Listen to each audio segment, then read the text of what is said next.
History of European Jews in the Middle Ages covers Jewish history in the period from the 5th to the 15th century. During the course of this period, the Jewish population gradually started shifting from the Levant to Europe, primarily Central Europe dominated by the Holy Roman Empire or Southern Europe dominated by the Iberian kingdoms. As with Christianity, the Middle Ages were the period when Judaism became mostly insignificant in the Middle East, and a front-of-mind part of Europe. Jewish tradition traces the origins of the Jews to the 12 Israelite tribes. However, most Jewish traditions state that modern Jews descend from Judah, Benjamin, and Levi. As early as the Babylonian exile, Jews, through exile under military constraint or otherwise, came to live in many other Middle Eastern countries, and later formed communities throughout the Eastern Mediterranean lands, constituting collectively a Jewish diaspora. Their presence is attested in Greece from the 4th century BCE onwards in places as varied as Chios, Aegina, Attica, and Rhodes, and in Italy as early as the 2nd century. After the siege of Jerusalem, hundreds of thousands of Jews were taken as slaves to Rome, where they later immigrated to other European lands. The Jews who immigrated to Iberia, and their descendants comprised the Sephardic Jews, while those who immigrated to the German Rhineland and France comprised the Ashkenazi Jews. A significant depletion in their numbers in Western Europe began to take place with the rise of the Crusades, which brought about many pogroms and successive expulsion orders, in England 1290, France 14th century and Spain 1492. With the end of the medieval age, a similar phenomenon was to repeat itself in the Italian peninsula and throughout most German towns and principalities in German-speaking lands in the 16th century. As a result, many Jews migrated to Eastern Europe, with large Yiddish-speaking populations rising there over these same centuries. By the 17th century, a trickle-back process began, with reverse migration back to Central and Western Europe, following pogroms in Ukraine 1648-1649. The majority of archaeological and epigraphical evidence of the Jews in late ancient Rome lies in funerary sites, making it difficult to uncover a historical picture of their daily lives or their interactions with outsiders.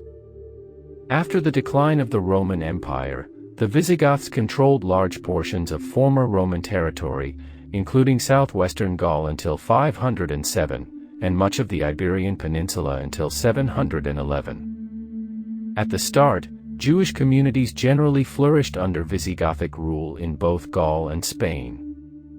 In 506, Alaric II decreed that Jews were to be considered Roman citizens and were to live under Roman law. They were given freedom to practice their religion, although efforts to convert pagans and Christians to Judaism were to be curtailed. Alaric also decreed that the judicial autonomy of the Jewish communities was to be respected. After Sisebut took the Visigothic throne in 612, these privileges were revoked, and suppression of the Jewish religion became policy, resulting in attempted forced conversion. There was a brief respite in 640 when Chindasuint usurped the throne and pursued a pro-Jewish policy. His son Rexsuint, to the contrary, denounced Jews as polluting the soil of Spain in 653 and enacted a new code meant to make it impossible for Jews to remain in Spain. These laws proved to be unpopular and were resisted by both Jews and Christians alike. Despite these persecutions, Jews were able to help Muslim invaders capture Spain, ending Visigothic rule. Jewish migration from Roman Italy is considered the most likely source of the first Jews within German territory. While the date of the first settlement of Jews in the regions which the Romans called Germania Superior, Germania Inferior, and Magna Germania is not known, the first authentic documents relating to a large and well-organized Jewish community in these regions date from 321 and refer to Cologne on the Rhine. These documents stated that Jews could be called to the Curia and owed taxes to Rome, and that Jewish religious leaders were exempt from curial service, signaling that a uniquely Jewish community, prosperous enough to be taxed, had existed in Cologne for some time. During the Carolingian period, Jews had a vital function as importers of goods from the East, and their laws and customs were generally tolerated, although they were not allowed to proselytize to Christians. It was during this peaceful time that Jews from other communities emigrated to Francia in hopes of better treatment, notably members of the Persian House of Exilarchs, such as Isaac the Jew and Makir of Narbonne came to Francia, and with them brought a large community of Persian Jews, who later assimilated to European customs. However, these peaceful relations would end with the beginning of the First Crusade, and thousands of Jews in communities all along the Rhine were attacked and killed under the presumption that if they were going to attack enemies of Christ in Jerusalem, they should attack Christ's enemies around them in Germany, ushering in lasting anti-Semitism that included pogroms, blood libel, and being blamed as the cause of catastrophes like the Black Death and the Mongol invasion of Europe. Despite those difficulties, German Jews continued to practice, refine, and evolve their religious and social customs, including the development of the Yiddish language and an identity as Ashkenazi Jews. They eventually established a uniquely Jewish occupation, working as court Jews within the Holy Roman Empire. Conversions of Jews to Christianity, whether forced or voluntary, during the medieval period, were an integral part of the life of Jewish communities in the medieval period. The pressures to convert, other than compulsory baptism to save one's life, could be theological, economic, and intellectual. Voluntary conversion by such renegades was motivated by several facts. A change of belief could account for the conversion, as could the desire to marry a Christian to escape from the restrictions on life as a Jew or to resecure a livelihood or home. Such conversions proved particularly devastating for the English and Spanish Jewish communities. By the 10th century, most of Europe was under the rule of Christian monarchs who made Christianity the official religion of their realms. In the seriously diminished Roman or Byzantine Empire, Christianity had been the state church since the 380 Edict of Thessalonica. A privileged niche for Jews in the new order nonetheless remained. The church forbade Christians from charging interest to fellow Christians. Therefore, the only source of loans were non-Christians such as Jews. While this status did not always lead to peaceful conditions for the Jewish people, they were the most compatible non-Christians for the position due to their shared devotion to the same Abrahamic God that the Christians worshipped. While many Jews rose to prominence in these times, Judaism was mostly practiced in private to avoid persecution. The descendants of the survivors of this period, the Ashkenazi Jews, still commemorate some of the more memorable tragedies of this period in their liturgy. Their fate in each particular country depended on the changing political conditions. In Italy, they experienced difficult days during the wars waged by the Heruli, Rugii, Ostrogoths, and Lombards. The severe laws of the Roman emperors were, in general, more mildly administered than elsewhere. The Arian confession, of which the Germanic conquerors of Italy were adherents, was characterized by its tolerance. In other parts of Western Europe, Jews who wished to remain true to the faith of their fathers were protected by the Church itself from compulsory conversion. There was no change in this policy even later when the Pope called for the support of the Carolingians in protecting his ideal kingdom with their temporal power. Charlemagne, moreover, was glad to use the Church to weld together the loosely connected elements of his kingdom when he transformed part of the old Roman Empire into a new Christian one and united under the imperial crown all the German races at that time. Years after his death, in 843, his empire fell apart, and the rulers of Italy, France, and Germany were more attentive to the Church's desires in the making of laws dealing with the Jews. In the wake of a narrow military defeat over Muslim forces, Leo III of Constantinople decided his nation's weakness lay in its heterogeneous population and began the forcible conversion of the Jews, as well as the new Christians. However, some were able to secretly continue their Jewish practices. In 1040, Rashi was born, and in the wake of the Norman conquest of England, Jews left Normandy to settle in London and other cities such as York, Norwich, Oxford, Bristol, and Lincoln, where Pope Gregory VII prohibited Jews from holding offices in Christendom. Ibn Iashafin, the king of the Almoravides, captured Granada and destroyed the Jewish community, as the survivors fled to Toledo. In 1095, Henry IV of Germany granted the Jews favorable conditions and issued a charter to the Jews and a decree against forced baptism. In 1171, after the birth of Rambam, Jews were accused of committing ritual murder and blood libel in the town of Blois. The adult Jews of the city were arrested and most were executed after refusing to convert. In 1210, a group of 300 French and English rabbis made Aliyah and settled in Israel. During the Black Death, the clerics accused Jews of poisoning the wells of Europe to kill all the Christians.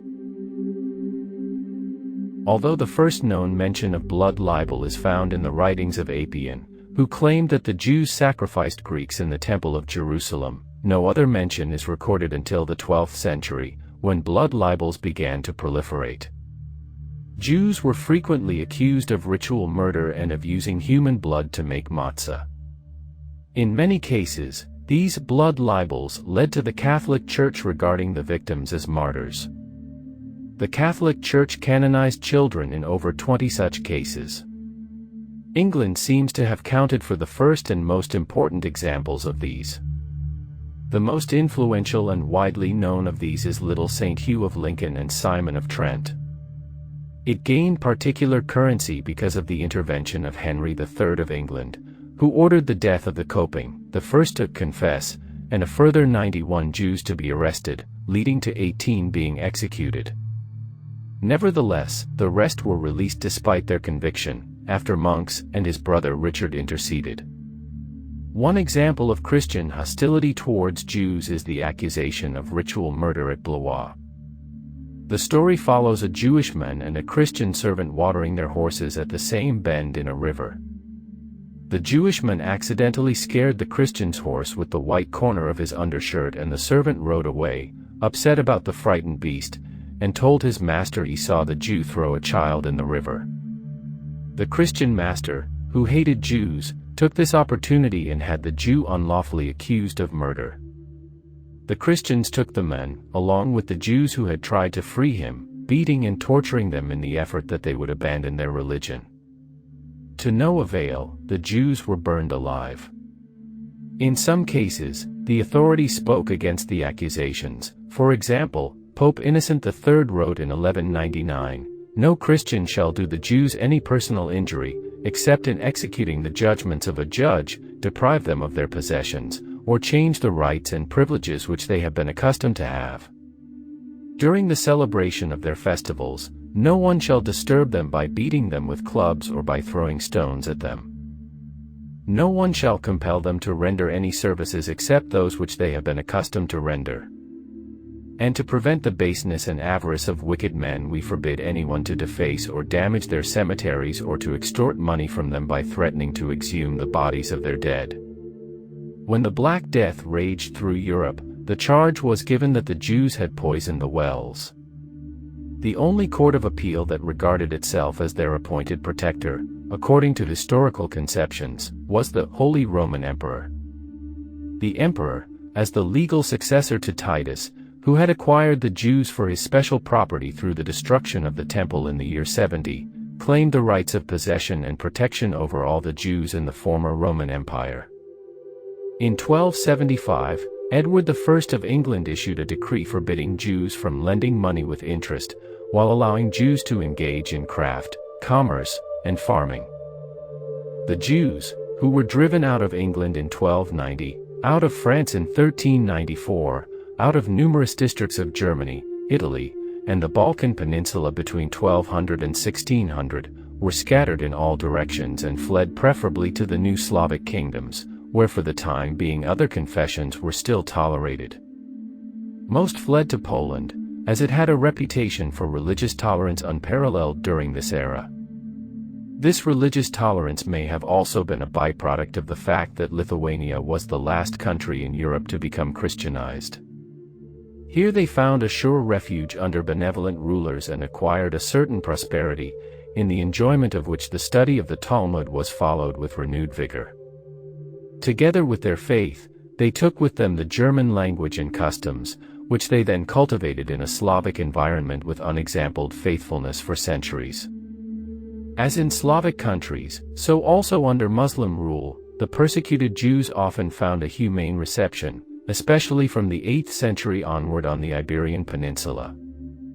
But even as early as the 13th century, the Arabs could no longer offer real resistance to the advancing force of Christian kings, and with the fall of political power, Arabic culture declined, after having been transmitted to the Occident at about the same period, chiefly through the Jews in the north of Spain and in the south of France.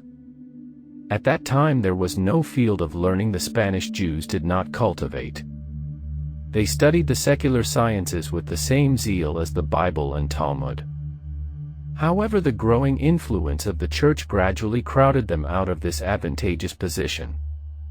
At first, the attempt was made to win them to Christianity through writings and religious disputations, and when these attempts failed, they were ever more and more restricted in the exercise of their civil rights. Soon they were obliged to live in separate quarters of the cities and to wear humiliating badges on their clothing. Thereby they were made a prey to the scorn and hatred of their fellow citizens. In 1391, when a fanatical mob killed 4,000 Jews in Seville alone, many in their fright sought refuge in baptism. And although they often continued to observe in secret the laws of their fathers, the Inquisition soon rooted out these pretended Christians or Marranos. Thousands were thrown into prison, tortured, and burned until a project was formed to sweep all of Spain clean of unbelievers. The plan matured when in 1492 the last Moorish fortress fell into the hands of the Christians. Queen Isabella of Spain issued an edict banishing all Jews from Spain for acts of a serious and detestable crime, a reference to the purported ritual murder of the infant Christopher of LaGuardia, which was tried in court in 1491, and was later made into a saint. Many of the Jews fled to the Balkan Peninsula, where a few decades before Ottoman Turks had won a victory over the cross. Sultan Bayezid II of the Ottoman Empire, learning about the expulsion of Jews from Spain, dispatched the Ottoman navy to bring the Jews safely to Ottoman lands, mainly to the cities of Salonika and Smyrna. Judeo-Spanish, also known as Ladino, was widely spoken amongst some of the Jewish communities in Europe since the 15th century. Thank you for watching. Please subscribe for more videos.